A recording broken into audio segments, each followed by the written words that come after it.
प्रभु यीशु मसीह के नाम से आप सभी को शांति मिले। प्रभु का बहुत धन्यवाद। मैं विश्वास करता हूँ आप में से प्रत्येक लोग प्रभु यीशु मसीह के साथ आनंद के जीवन को जी रहे हैं, उसके वचनों पर भरोसा कर रहे हैं और वो बहुत जल्द वापस आने वाले हैं। प्रभु का बहुत धन्यवाद हो। धन्यवाद आप लोगों के लिए। आप लोग लगातार इन वचनों को सुन रहे हैं, आशीषित हो रहे हैं और लोगों के साथ शेयर भी कर रहे हैं। ध्यान रखें, एरो सिटी चर्च के नाम से ये चैनल है। आप लोग इसे सब्सक्राइब कर सकते हैं अगर अभी तक नहीं किया है। आप लोग ज़्यादा से ज़्यादा लोगों के साथ शेयर कर सकते हैं, जो आपका फ्रेंड सर्कल है, फैमिली मेंबर्स हैं, पारिवारिक लोग हैं, या फिर एक आम लोग भी जिनके पास प्रभु का वचन पहुंचना है। ये शिक्षाएं बहुत ज़्यादा इम्पॉर्टेंट हैं और ऐसे ऐसे वचन परमेश्वर इन दिनों बातचीत कर रहा है, प्रकाशन दे रहा है, जिनके द्वारा लोगों का जीवन बदलता है और बदल जाएगा। और क्यों? क्योंकि यीशु मसीह बहुत जल्द आने वाले हैं। वो नहीं चाहते उनमें से कोई भी व्यक्ति छूट जाए इस पृथ्वी पर, जो कि उनकी बनाई हुई सृष्टि है और उनके वचन के अनुसार अपने जीवन को जीना चाहता है। क्योंकि बाइबल में मैंने एक बात को तो पढ़ लिया है, परमेश्वर कभी भी किसी के नाश होने से खुश नहीं होता है। पिछले दिनों पिछली वीडियो के अंदर हम लोग बातचीत कर रहे थे 4 जगहों के ऊपर, और खासकर उसमें से अभी एक जगह या एक प्लेस के ऊपर हमने वर्णन किया है। और पिछले प्रचार में हम लोग देख रहे थे, संदेश का शीर्षक था इंतजार से अभिषेक की ओर। जितने लोग परमेश्वर की बाट जोते हैं वो नया बल प्राप्त करेंगे, और बाइबल में परमेश्वर ने वादा किया है वो चलेंगे, श्रमित ना होंगे और दौड़ेंगे और बिल्कुल थकेंगे नहीं किसी भी कीमत पे। तो ये परमेश्वर का वायदा है उन लोगों के लिए जो उस इंतजार के कक्ष में रहना पसंद करते हैं। हम लोग एलिया और एलीशा जी के जीवन के ऊपर वर्णन कर रहे थे और उसके पृष्ठभूमि और बैकग्राउंड को मैंने पिछली वीडियो में समझाया है। तो आज मैं उसे दोबारा से दोहराऊंगा नहीं, रिपीट नहीं करूंगा, छोटी छोटी बातों को बताऊंगा। और मैंने आपको लास्ट टाइम बताया था, जो एलीशा जी थे उनके जीवन काल के अंदर हम लोग सोचते हैं एक पल में ही उन्हें अभिषेक मिल गया, लेकिन ऐसा नहीं था। तकरीबन 6 से 7 साल की जर्नी या यात्रा को उन्होंने तय किया।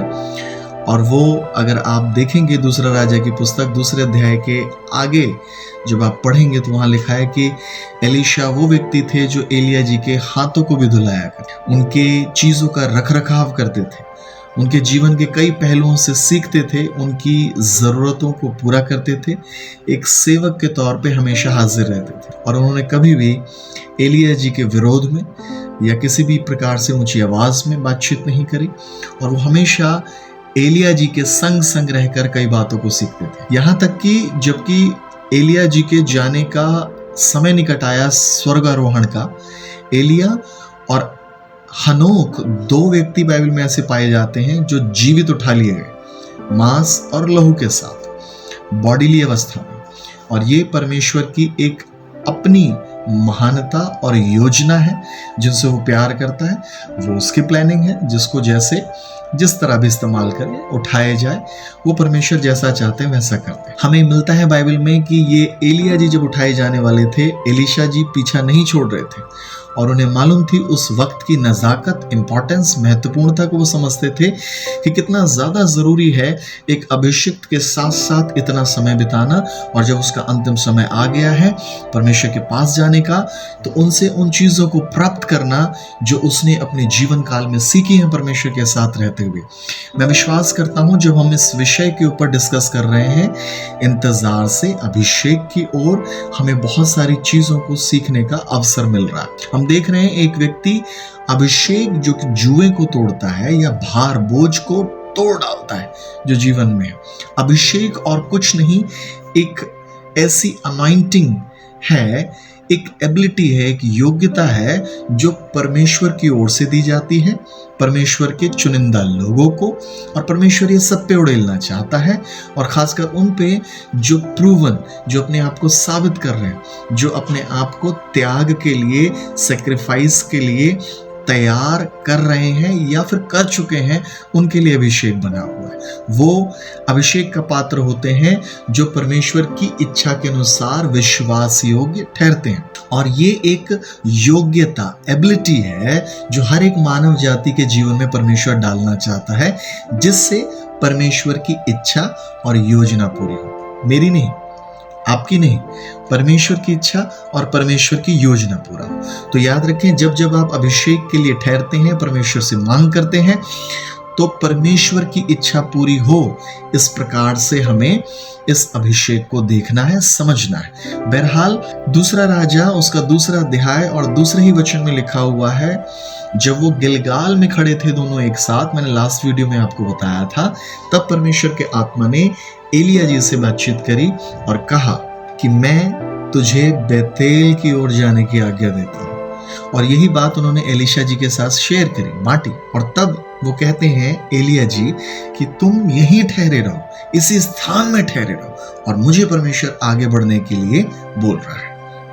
लेकिन एलीशा जी इस कार्य में बिल्कुल खुश नहीं थे, क्योंकि वो इतने भूखे प्यासे हो रहे थे, डेस्परेट थे, इतने ज्यादा उतावले थे, इतने ज्यादा रेस्टलेस थे, जब तक वो उन चीजों को, घटनाओं को होता हुआ ना देख लें, जब तक वो एलिया जी के अभिषेक से तृप्त ना हो जाए, वो बहुत ज्यादा उतावले, रेस्टलेस हैं।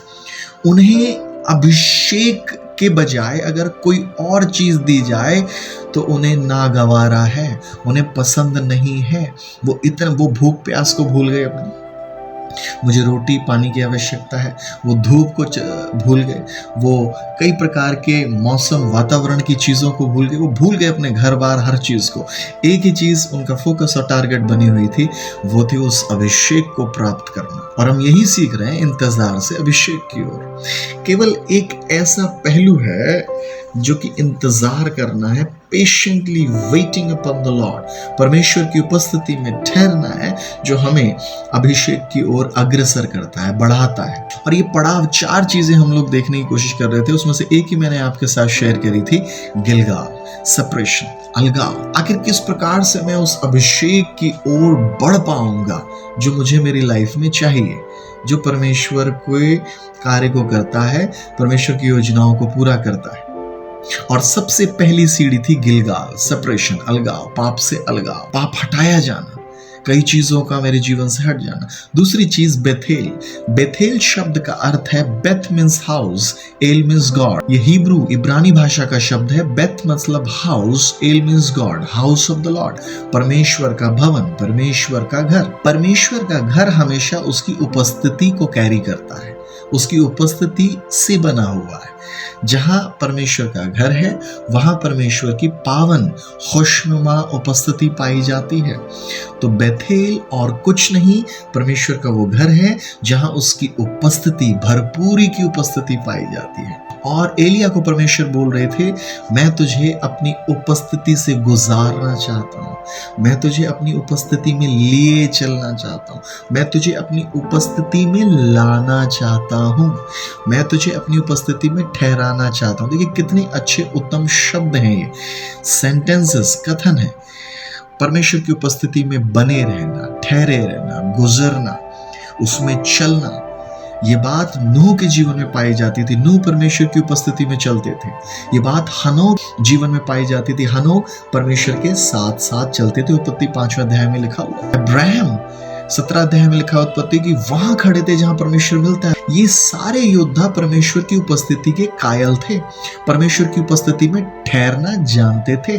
दाऊद के विषय में बहुत उत्तम बातें लिखी हैं और भजन संहिता 91 में लिखा हुआ है, जो परम प्रधान के छाए हुए स्थान में ठहरता है वो उसकी उपस्थिति में ठिकाना पाएगा। आप निर्गमन की पुस्तक पढ़ेंगे, वहां लिखा हुआ है, और मूसा तो तंबू से, तंबू परमेश्वर की उपस्थिति, the house of the lord, Bethel. मूसा तो परमेश्वर के तंबू से बाहर आ जाता था, लेकिन नून का पुत्र यहोशू उस टेंट, उस तंबू, उस डेरे के अंदर, उस पावन उपस्थिति के अंदर बना रहता था। बेथेल और कुछ नहीं, परमेश्वर की उपस्थिति है। और परमेश्वर एलिया को कह रहे हैं, मैं तुझे इससे गुजारूंगा, लिए चलूंगा, तू मेरी उपस्थिति में ठहर, तू मेरी उपस्थिति में बना रहे।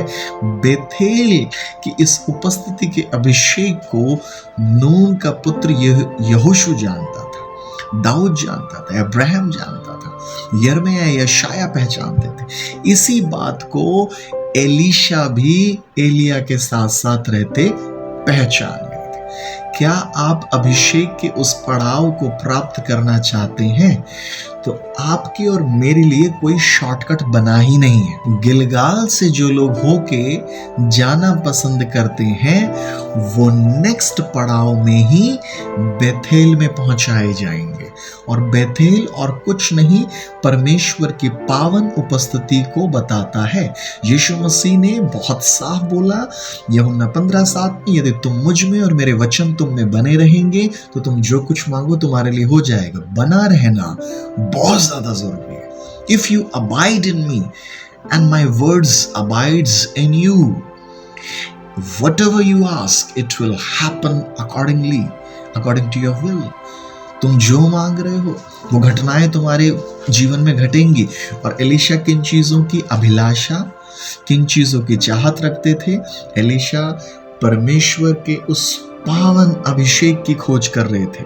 उस अभिषेक को प्राप्त करने वाले लोगों के जीवन में गिलगाल से होके जाना बहुत जरूरी है। सेपरेशन, अलगाव, उन चीजों को छोड़ना, उन चीजों को त्यागना। और आज बेथेल में परमेश्वर अगली स्टेप में इन्हें बढ़ाने जा रहा है। और कैसे बढ़ेंगे? पहले गिलगाल को छोड़ो, सेपरेशन, अलगाव, उस चीज से हटना पड़ेगा। गिलगाल आएगा, फिर उसके बाद नेक्स्ट स्टेप है बेथेल हमारा इंतजार कर रहा है। और बेथेल और कुछ नहीं, ठहराव है। परमेश्वर की उपस्थिति में एंटर करना है। बाइबल में लिखा है जब मूसा तंबू में एंटर करने जाते थे तो सारे इजरायली लोग खड़े हुए देखते रहते थे, और जैसे ही वो उस तंबू के दरवाजे पे पहुंचते थे परमेश्वर की ग्लोरी, महिमा उस पे उतर आती थी, परमेश्वर की प्रेजेंस वहां उतर आती थी। और सारे लोग ये देखकर मुंह के बल गिरकर वहां दंडवत करने लगते थे, वर्शिप, स्तुति, आराधना चालू कर देते थे। परमेश्वर की उपस्थिति बेथेल है, हाउस ऑफ द लॉर्ड। परमेश्वर का घर उसकी उपस्थिति से भरा हुआ है। परमेश्वर के घर के अंदर उसके आनंद की भरपूरी पाई जाती है। इस बात को यहोशू पहचानते थे और वो ठहरे रहते थे। और आज यही बात एलीशा की लाइफ में आ गई है, और वो कह रहा है आपके जीवन की सौगंध मैं आपको छोड़ूंगा नहीं, आपके परमेश्वर के जीवन की सौगंध मैं आपको छोड़ूंगा नहीं। इतना डेस्परेट है एलिया के कहे जाने के बाद कि तू यहीं ठहरा रहे, मैं आगे जाऊंगा। लेकिन ये बात उन्हें गवारा नहीं है, वो इस बात को स्वीकार ही नहीं कर रहे, इतने डेस्परेट हो गए। और मैं ये जान पाया ये उनके जीवन की एक परीक्षा थी। परमेश्वर उन लोगों को जो अभिषेक प्राप्त करने की चाहत रखते हैं उन्हें परखता है, उन्हें टेस्ट करता है। Those who are tested will be trusted for more। जो आज परीक्षा के दौर से निकलते हैं, परखे जा रहे हैं, वो ज्यादा के लिए उनके ऊपर भरोसा करेगा परमेश्वर कैसे मुझे और आपको ज्यादा दे दे, जबकि मैं और आप अपने आप को परमेश्वर के लिए उपलब्ध ही नहीं कराते, परखे ही नहीं गए हैं, टेस्ट ही नहीं करे गए हैं। बेथेल बहुत ज्यादा जरूरी है। बेथेल परमेश्वर की उपस्थिति है। और जब इस पड़ाव को भी आप क्रॉस कर लेंगे तो आगे यरीहो इंतजार कर रहा है। अगली वीडियो में हम यरीहो का भेद समझेंगे, उसके बाद यरदन, और उसके बाद जाके एलिया जी का उठाया जाना और उस अभिषेक का आना जो कि एलीशा के जीवन में बहुत ज्यादा मायने रखता है। लेकिन इसके लिए वो बहुत डेस्परेट है, खोजी है, वो तड़प रहे हैं। जितनी किसी व्यक्ति की तड़पन बढ़ जाती है परमेश्वर और उसके कार्यों के लिए, उतना ही परमेश्वर उनकी लाइफ के अंदर अपनी भेदों की बातों को प्रकट करना चालू कर देता है। आज आप सोचते होंगे कैसे होगा ये अभिषेक का दौर, मैं अभिषेक के दौर को कैसे प्राप्त करूंगा। इस अभिषेक के दौर को प्राप्त करने के लिए बाइबल जवाब देती है। फिलिपियों 3:8 में लिखा है, पौलुस प्रेरित का एग्जाम्पल, पौलुस प्रेरित जी का उदाहरण वहां लिखा हुआ है। वो बोलते हैं, मैंने मसीह की पहचान को, उस ज्ञान को जानने के लिए हर बात को कूड़ा समझ लिया जो मेरी लाइफ में आ रही थी, केवल एक बात को समझने के लिए कि मैं मसीह की पहचान के ज्ञान को अधिक से अधिक जान पाऊं। और उसके लिए मैं सताया भी गया हूं, और मैंने जितनी मेरी जीवन में बातें लाभ की थी उन्हें हानि का समझ लिया है, ताकि उसे पूरी तरह से जान पाऊं। अगर आपको परमेश्वर को जानना है, समझना है, उसको और बेहतर तौर पे हम समझ जाएं, उस ज्ञान को, उसके पहचान को जान पाए, तो उसके लिए त्याग बहुत ज्यादा जरूरी है। और ये परमेश्वर की उपस्थिति में ही पाया जाए। आप चीजों को छोड़ें और परमेश्वर की उपस्थिति में जाना सीखें। और परमेश्वर की उपस्थिति है बेथेल। अब त्यागें।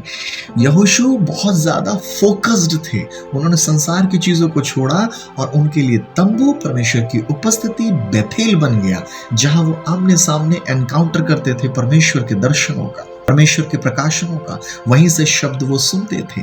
एलीशा को इस बात का इल्म, ज्ञान हो गया था कि जब मैं बेथेल में प्रवेश करूंगा, वहां परमेश्वर की उपस्थिति के साथ मेरा एनकाउंटर होगा। और परमेश्वर की उपस्थिति बिना त्याग, बिना सेक्रीफाइस, बिना कई चीजों को छोड़े कभी भी किसी की लाइफ में आती ही नहीं है। आपको कई चीजों को छोड़ना पड़ेगा और इस उपस्थिति में जाना पड़ेगा। इस उपस्थिति की आवाज को सुनना पड़ेगा। एलीशा को कोई आवाज नहीं आ रही है। अभिषिक्त एलिया को बताया जा रहा है बेथेल जाओ, क्योंकि एलीशा जो है अभी भी भरे नहीं गए हैं, वो सिर्फ बुलाए गए हैं, सीख रहे हैं, अभिषेक का आदर कर रहे हैं। आप में से जितने लोग अभिषेक को प्राप्त करना चाहते हैं, आपके ऊपर ठहराए गए जितने भी अभिषिक्त लोग हैं, आपके पासवान लोग, आपके ऐसे मेंटोर जो आपकी लाइफ में एक शिक्षा, दीक्षा, ज्ञान को देने के लिए ठहराए गए हैं, उन सब का आदर करें। उनकी चाल को बहुत बारीकी से देखें, पल पल में उनके अनुयायी बन जाएं, उनका पीछा करें, उनके लिए कोई अपशब्द ना बोलें, गंदी बातें ना सोचें, लेकिन ठहरे रहें, सीखते रहें। जब आप उनके साथ साथ समय बिताएंगे, परमेश्वर इस आज्ञाकारिता को देख के आपकी लाइफ में कई प्रमोशंस करेगा, कई पदोन्नति करेगा, बढ़ोतरी लेके आएगा। और ऐसे ही कुछ एलीशा जी के जीवन में पाया जाता था। मैं अभिषेक को कैसे प्राप्त कर सकता हूँ? इंतजार के कक्ष में आके। कौन सा इंतजार का कक्ष है? बेथेल। मुझे बेथेल से होके जाना पड़ेगा, गिलगाल से होके जाना पड़ेगा। कैसे मैं कर सकता हूँ? मुझे त्याग करना पड़ेगा। मुझे इंतजार के कक्ष बेथेल में आने के लिए, प्रभु की उपस्थिति में आने के लिए, प्रभु की उपस्थिति से जाने के लिए, प्रभु की उपस्थिति में ठहरने के लिए मुझे कुछ चीजों को छोड़ना पड़ेगा। पौलुस ने परमेश्वर पुत्र प्रभु यीशु मसीह की पहचान को जानने के लिए कई बातों को कूड़ा समझ लिया, कई बातों के लिए पिटा, कई बातों को त्याग दिया, छोड़ दिया जो उसके लाभ की थी, ताकि उसकी पहचान को पूरा पूरा प्राप्त कर सके। आज कुछ ऐसा है जो आप त्यागने और छोड़ने के लिए तैयार हैं। बेथेल आप ही का इंतजार कर रहा है। बेथेल और कुछ नहीं, हाउस ऑफ द लॉर्ड, परमेश्वर का घर, उसका भवन उसकी उपस्थिति से भरा हुआ होता है। मूसा जब जाते थे, उपस्थिति ठहरती थी, उपस्थिति थी। ये नहीं कि मैं कितना तड़प रहा हूं परमेश्वर से मिलने के लिए। उत्तम और अच्छी बात यह है, प्रभु हमसे ज्यादा डेस्परेट हैं, छटपटा रहे हैं, तड़प रहे हैं, हमारा वो इंतजार कर रहे हैं हमसे मुलाकात करने के लिए। आदम नहीं जाता था परमेश्वर से मुलाकात करने के लिए, परमेश्वर आता था आदम से मुलाकात करने के लिए अदन की वाटिका में। अब मैं कैसे प्राप्त कर सकता हूं? पहला ही वचन मैंने बताया, फिलिपियों 3:8। मसीह की पहचान के ज्ञान को प्राप्त करने के लिए त्याग बहुत ज्यादा जरूरी है। और जब कोई चीज त्यागेंगे तब आप उस पर एकाग्रता, फोकस कर सकते हैं, ठहर सकते हैं, रात दिन उसकी सोच। भजन संहिता 91, भजन संहिता 91 में लिखा है, He who dwells into the secret place of Almighty will abide into the presence। देखिए इंग्लिश में बहुत अच्छा शब्द है will abide। वो प्रभु की उपस्थिति में बना रहेगा जो उसके गुप्त स्थानों में ठहरना सीख जाता है। परमेश्वर को विजिटर नहीं चाहिए, ड्वेलर चाहिए, जो उसकी उपस्थिति में बने रहते हैं। परमेश्वर को मुलाकात करने वाले लोग विजिटर के समान नहीं चाहिए, लेकिन उसको चाहिए जो उसकी उपस्थिति में बने रहते हैं, ठहरे रहते हैं। इस उपस्थिति में कौन ठहर सकता है? बाइबल जवाब देती है। यीशु मसीह ने बहुत साफ इन कथनों को बोला। मत्ती 10:39 में उन्होंने बोला, जो अपने प्राणों को बचाना चाहेगा, प्राण, लाइफ को, वो उसे खोएगा, लेकिन जो मेरे लिए उसे खोएगा, वो उसे प्राप्त करेगा। जब अपने आप लाइफ को यीशु के लिए सेक्रीफाइस करते हैं तो आप अनंत जीवन, उत्तम बातों को प्राप्त करते हैं। आपकी अपनी लाइफ तो घटती चली जाएगी, आपकी अपनी जीवन शैली तो हटती चली जाएगी, लेकिन यीशु की जीवन शैली आपके अंदर आ जाएगी। Lifestyle of Jesus Christ, यीशु की जीवन शैली। आप में से कितने लोग हैं जो यीशु की जीवन शैली को जीना चाहते हैं? अभी तक मैं और आप अपनी जीवन शैली को जी रहे हैं, अपनी लाइफ स्टाइल। मैं जैसा चाहता हूँ मैं वैसा करूंगा, मैं जहां जाना चाहता हूं, मैं जहां उठना चाहता हूं, जैसी मैं सेवा करना चाहता हूं वैसा मैं करूंगा। लेकिन बाइबल जवाब देती है, यीशु इस बात से खुश होते हैं कि उनकी जीवन शैली, उनकी जीवन स्टाइल, उनकी कार्यशाला में रहकर सीख कर हम उनकी चीजों के अनुसार चलने वाले बन जाए। यीशु मसीह ने मत्ती 16 में बहुत उत्तम और अच्छा बोला। उन्होंने बोला मत्ती 16 का 24 में, जो कोई मेरे पीछे आना चाहे पहला काम करे अपना इनकार, डिनाई हिमसेल्फ और हर सेल्फ। दूसरी बात, टेक अप हिज और हर ओन क्रॉस, उसका खुद का क्रूस उठाए, मेरा नहीं। क्रूस, दुख, त्याग, सेक्रीफाइस, खुद का क्रूस उठाए और फिर वो मेरे पीछे हुए। कैसे मैं परमेश्वर की उपस्थिति में बना रह सकता हूं? अपने आप का इनकार करके, अपने जीवन शैली को छोड़ के, अपने लाइफ स्टाइल को हटा के, यीशु के लाइफ स्टाइल को लेके, अपनी योजनाओं को हटा के यीशु की योजनाओं को लेके, तब मैं बैथेल में ठहर सकूंगा। ये है पैटर्न उस परम प्रधान की उपस्थिति में ठहरने का, उस परम प्रधान की उपस्थिति में बने रहने का। जिन लोगों ने अपनी लाइफ में बैथेल, परमेश्वर के घर और उसकी उपस्थिति को इजाजत ही नहीं दी, वो परमेश्वर से प्राप्त ही नहीं कर सकते हैं। वो क्या काम करेंगे जब बैथेल ही नहीं है उनकी लाइफ में, उपस्थिति ही नहीं है उनकी लाइफ में। कैथरीन कुलमन जी एक बार एक बहुत बड़ी सभा में रोने लगी और वो कहने लगी, प्लीज आप सब कुछ अनॉय कर सकते हो, लेकिन पवित्र आत्मा को क्रोध मत दिलाओ, शोकित मत करो, क्योंकि यही है, सिर्फ यही है मेरे पास आपको देने के लिए। This is what I have to offer you, to give you. यही केवल एक मात्र है, प्रभु पवित्र आत्मा की उपस्थिति, उनका व्यक्तित्व, उनका चरित्र, और इसी को आप शोकित मत करें। यही है बस मेरे पास। आज जितने लोगों ने अपनी लाइफ स्टाइल को त्याग दिया, छोड़ दिया, एलीशा जी ने अपने माता पिता, उन बैलों की जोड़ी, अपने कामकाज को, अपने घर बार, अपने दोस्तों को, हर एक उस चीज को त्याग दिया, सेपरेशन ले लिया, और उस गिलगाल के बाद आज वो वहां खड़े हैं बैथेल में। जब उन्होंने त्याग करना चाहा तब परमेश्वर ने उन्हें अपनी उपस्थिति में ठहराव के लिए इनविटेशन दिया। और किसके द्वारा? एलिया के द्वारा। आपकी लाइफ में आपके पासवान लोग, आपके ऊपर ठहराए गए अभिषिक्त लोग इस रोल को अदा करते हैं कि वो आपकी केयर करते हैं, आपको सही मार्गों में ले चलते हैं और बताते हैं कैसे परमेश्वर भला है और वो क्या करना चाहता है। आप ठहरे रहें, छोड़े ना, भागे ना, और समय समय पर ये चेक करना चालू करें, कहीं मैं परमेश्वर के ठहराए गए अभिषिक्तों के खिलाफ तो नहीं जा रहा। इवैल्यूएट करें अपने आप को, जांचें और परखें, आखिर कैसे मैं बैथेल में ठहरा रह सकता हूँ, कूड़ा समझ के उन बातों को जो संसार ने मेरे जीवन में लेके आए हैं, मेरी चाहतों को कूड़ा, खराब, त्यागना। कैसे? यीशु कह रहे हैं क्रूस उठाओ। यीशु कह रहे हैं जो अपने आप के प्राण को बड़ा, लाइफ को बड़ा इंपॉर्टेंट जानता है, वो उसे खो देगा, लेकिन जो मेरे लिए उसे त्यागता है वो उसे प्राप्त कर लेगा। यीशु के लिए अपने जीवन शैली को त्यागना, यीशु के जीवन को प्राप्त करना है। मूसा ने अपने घर बार, पत्नी, बच्चों, रिश्ते नातों का जब त्याग किया और वो उस कॉल, उस बुलाहट को सुन के निकले, तब वो भरे गए, तब उनके जीवन में वो अनॉइंटिंग, उस उपस्थिति में जब वो आए, और उस उपस्थिति में आने के लिए उन्होंने त्याग, उन्होंने सेक्रीफाइस।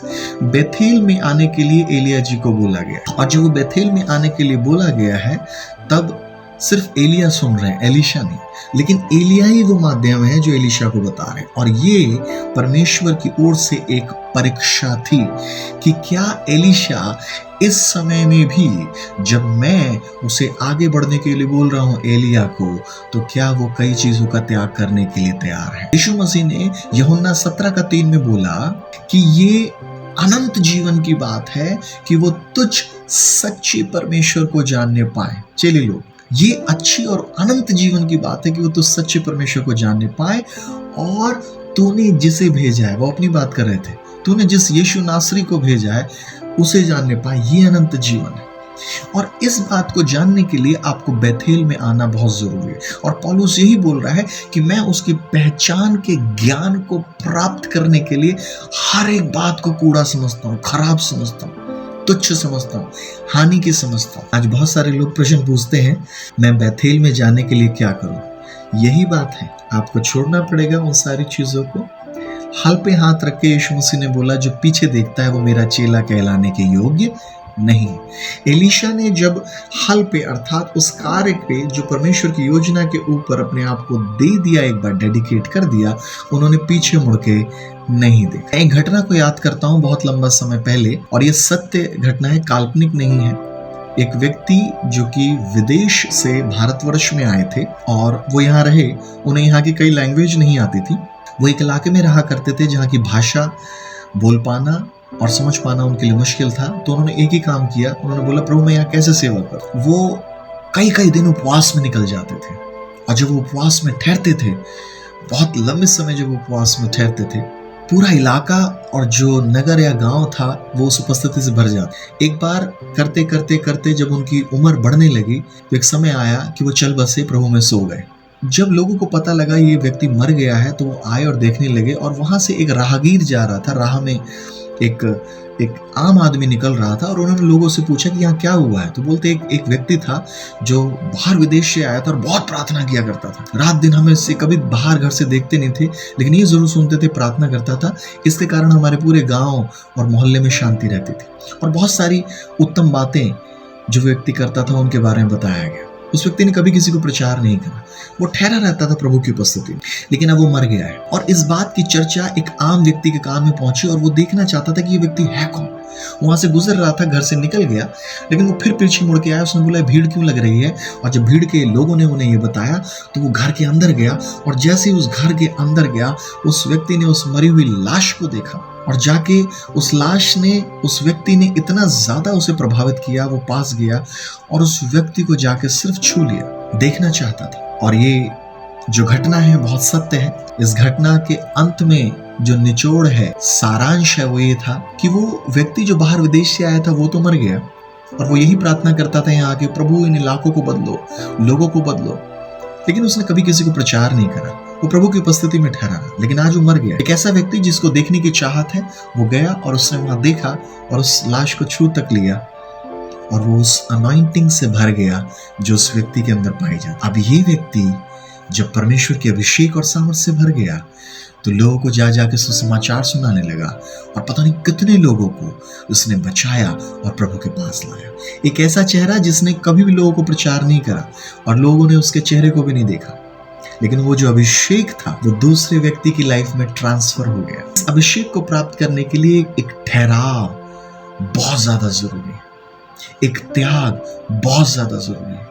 जो व्यक्ति उस दिन राह में चल रहा था, सिर्फ अंदर रूम में गया, उस लाश को छू लिया, उस व्यक्ति ने अपने पुराने जीवन की सारी चीजों को त्याग दिया प्रभु यीशु मसीह के लिए, क्योंकि उसने उस घर में रह के यीशु मसीह की सुसमाचार की बातें सुन ली कि कैसे ये व्यक्ति दूसरों के जीवन के लिए अपने आप को, इसने मृत्यु को लेना पसंद करा, इतना उपवास करा कि वो मर गया। ये बात बहुत ज्यादा प्रभावित कर दी उस व्यक्ति को कि कैसे कोई अपना जीवन दूसरों के लिए दे सकता है। और उस दिन उसने उस अभिषेक को प्राप्त करा और अपनी सारी जिंदगी प्रभु यीशु मसीह के कार्यों के लिए दे दी, और जहां जहां व्यक्ति जाता वहां वहां छुटकारा आने लगता, इंतजार से अभिषेक की ओर।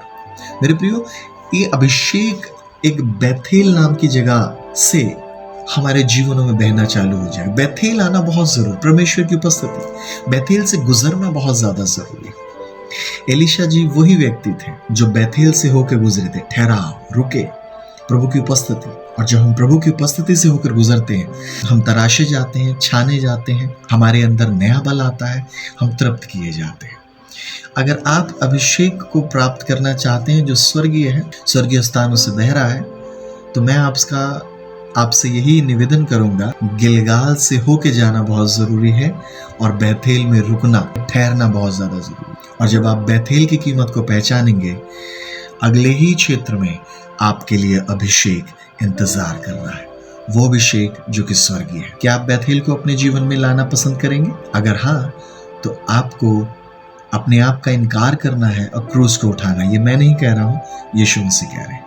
और ठहराव के कक्ष में आना है, नून के पुत्र यहोशू के समान, एलीशा के समान, जिसके जीवन में जितना ज्यादा इंतजार का बैथेल का कक्ष मजबूत होगा, उतना ही उसके ऊपर अभिषेक ज्यादा उड़ेला जाएगा और परमेश्वर उसे ज्यादा इस्तेमाल करेगा।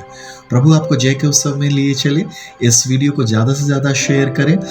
यूट्यूब, इंस्टा और फेसबुक पे एरो सिटी चर्च के नाम से ये एक आईडी पाया जाता है। आप इसे फॉलो करें। परमेश्वर आपको आशीष दे और अपनी महिमा के लिए इस्तेमाल करें। जय मसीह की। धन्यवाद। यीशु की शांति आप में बरकरार पाई जाए।